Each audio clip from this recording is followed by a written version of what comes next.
Então, continuando nossa aula, nossa videoaula sobre o oscilador harmônico forçado.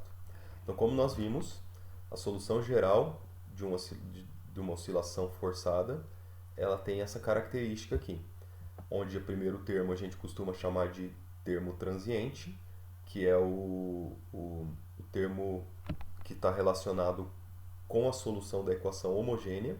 Transiente porque ele tende para zero quando o tempo é muito grande, se a gente espera um tempo suficientemente grande.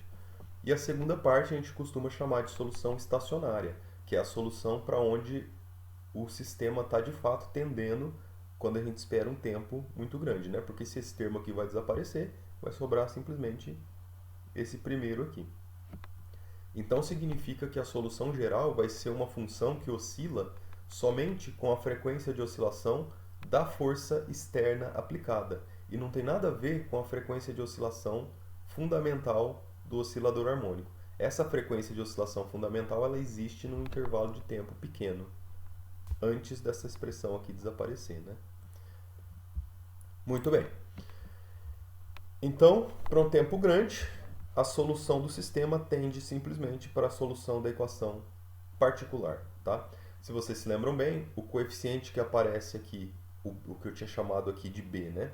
A gente tinha calculado na videoaula anterior e ele depende das frequências de oscilação dado por essa expressão. Também, o ângulo φ, que representa a fase aqui dentro do argumento do cosseno, ele depende das frequências de oscilação também. Mas eu não vou substituir essa expressão aqui dentro porque a gente não vai trabalhar com esse φ agora, então eu vou deixar simplesmente φ. Então, só para a gente lembrar que ele não é uma constante, ele depende do ômega, tá? Mas a gente não vai precisar disso no momento. Então, se a gente comparar isso daqui com a solução de um oscilador harmônico simples, ó, a gente tem todos os termos de um oscilador harmônico simples, ó, cosseno de ômega t mais uma fase e todo esse número que aparece multiplicando o cosseno representa a amplitude da onda, a amplitude de oscilação da solução que a gente tem. Então, essa amplitude de oscilação, que é o que a gente tinha chamado de B lá atrás, é constante no tempo, porque, veja, ele não depende do tempo aqui em lugar nenhum, né? Então, tudo aqui é constante, todo mundo aqui é constante. F0, M, a frequência de oscilação, a frequência da força externa, o gama, todo mundo é constante, portanto, o B é uma constante também. Mas essa constante, ela pode ser maior ou menor, dependendo da frequência de oscilação da fonte externa. E a expressão matemática que relaciona a amplitude do sistema com a frequência é essa daqui. Portanto, eu vou chamar de B a amplitude de oscilação e vou lembrar que B é uma função de ômega, uma função da frequência da força externa. E aí, eu quero me responder a seguinte pergunta. Para qual valor de ômega essa amplitude aqui vai ter o maior valor possível? Se a gente lembrar do oscilador harmônico simples que a gente estudou lá atrás, a energia do oscilador harmônico simples depende da amplitude do oscilador elevado ao quadrado. Então, quanto maior a amplitude de oscilação, maior vai ser a energia do oscilador. Se essa amplitude aqui ela pode ser maior ou menor dependendo da frequência, eu quero saber qual o valor de frequência que faz com que a amplitude seja o maior valor possível. Então, quando é que a amplitude é máxima? Para qual valor de ômega a amplitude é máxima? Responder essa pergunta aqui significa encontrar o máximo, os valores de máximo e de mínimo desta função. E como é que a gente faz isso? Bom, se B é dado por essa expressão, que é a função que a gente está analisando, descobrir os máximos e mínimos de uma função significa a gente saber onde é que a derivada se anula.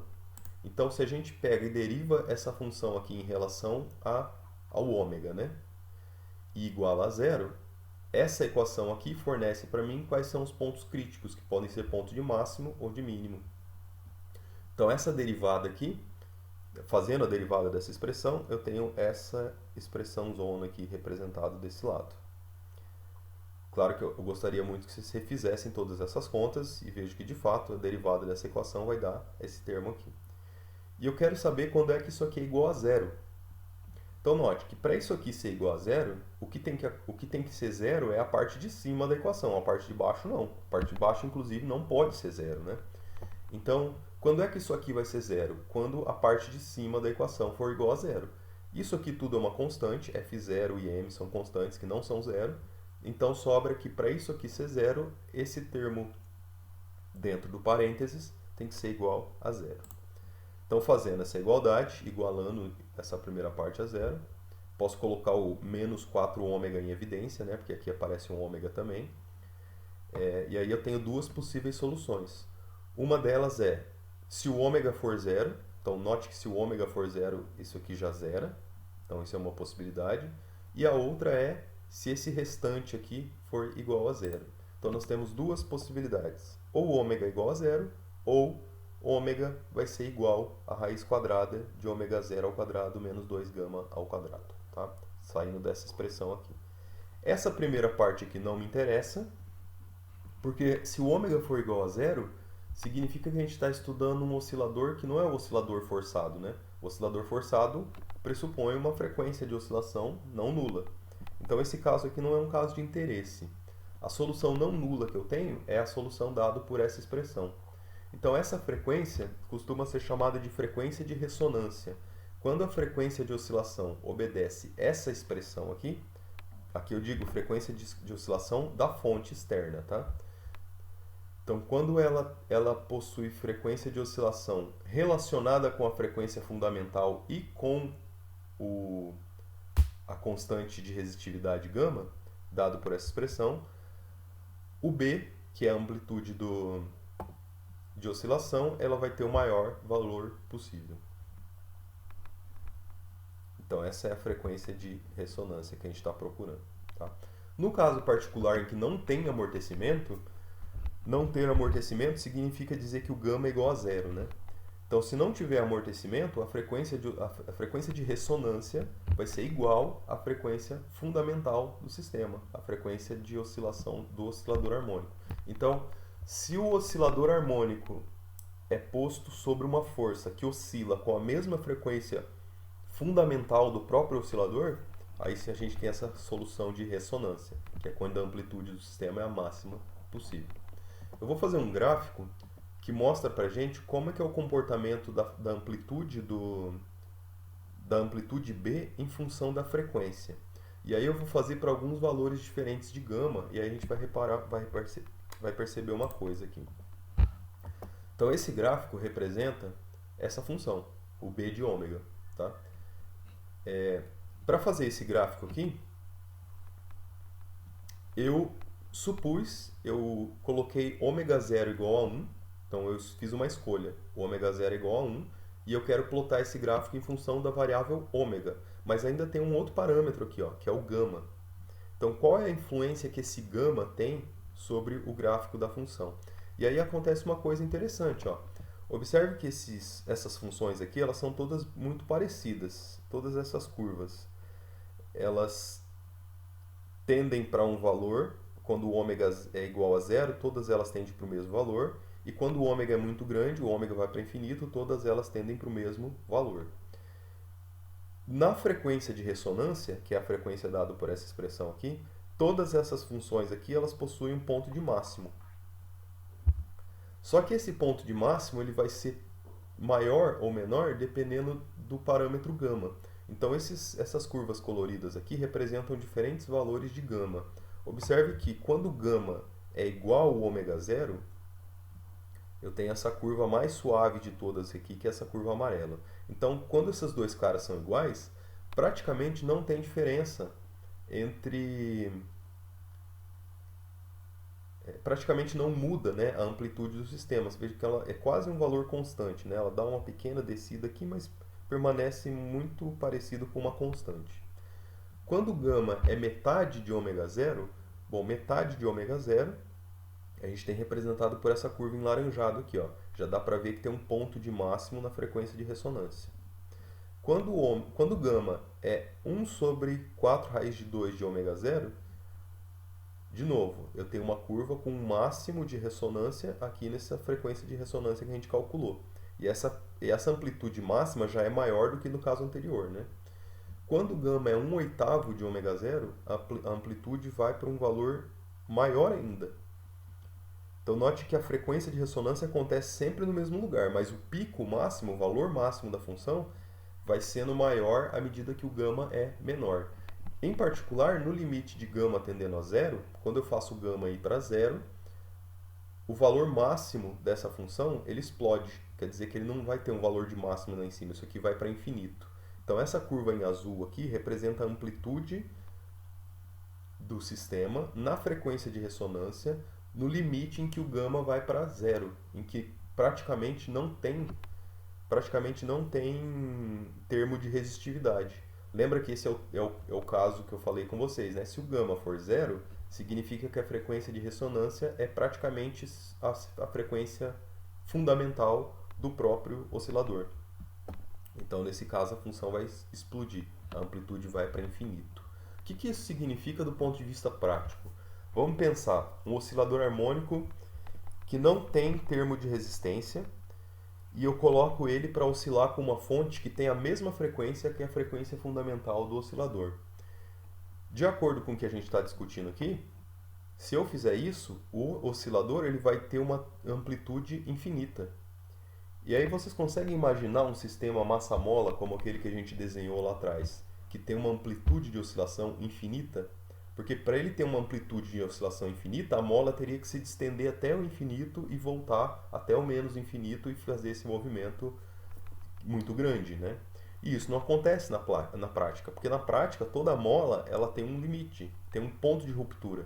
Então a mola ela não vai conseguir chegar até o limite. Se você começar a forçar ela demais, colocando na condição de ressonância, à medida que a amplitude vai aumentando, vai chegar uma hora que a amplitude vai romper o limite de elasticidade da mola. E nesse ponto a mola vai se partir, vai se quebrar. E aí a gente não tem mais oscilação, né? Porque a mola quebrou, acabou o sistema, danificou tudo. Então o que acontece perto da frequência de ressonância, o efeito da frequência de ressonância pode ser algo catastrófico, porque teoricamente a amplitude iria para infinito, mas na prática todo material possui uma resistência máxima. Quando essa resistência máxima é atingida, o material se rompe. Então é o caso que acontece em muitos exemplos práticos de situação de catástrofes naturais, por exemplo. É o que acontece com um prédio num terremoto, por exemplo.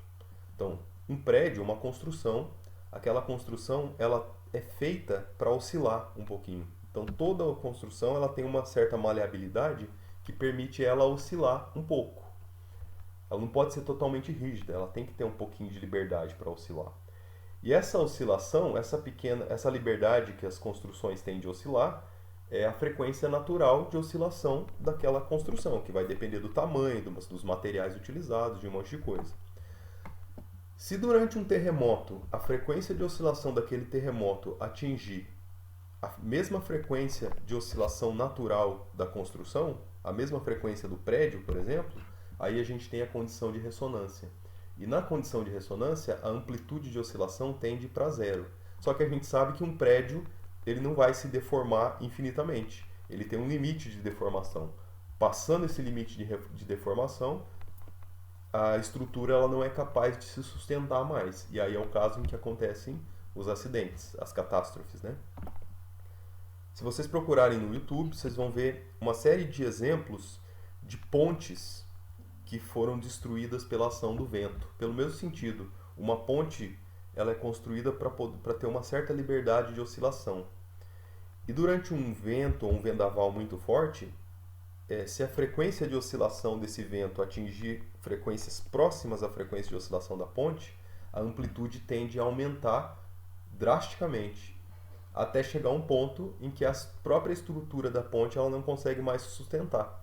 E aí acontece ruptura, acontece quebras e certamente vai danificar a estrutura, né? Vocês podem ver uma porção de vídeos desse tipo de pontes quebrando sobre efeitos de vendaval, que é baseado nesse fenômeno de ressonância. Aqui eu gostaria que vocês fizessem essa continha só para mostrar que essa amplitude máxima, na frequência de ressonância especificamente, quando o gama vai para zero, isso aqui tende para infinito, que é o que a gente representa, o que a gente vê visualmente aqui no gráfico, né? Quando o gama vai para zero, esse cara aqui explode. Muito bem. E aí, para finalizar essa parte sobre osciladores harmônicos, eu queria falar um pouquinho só sobre o princípio da superposição.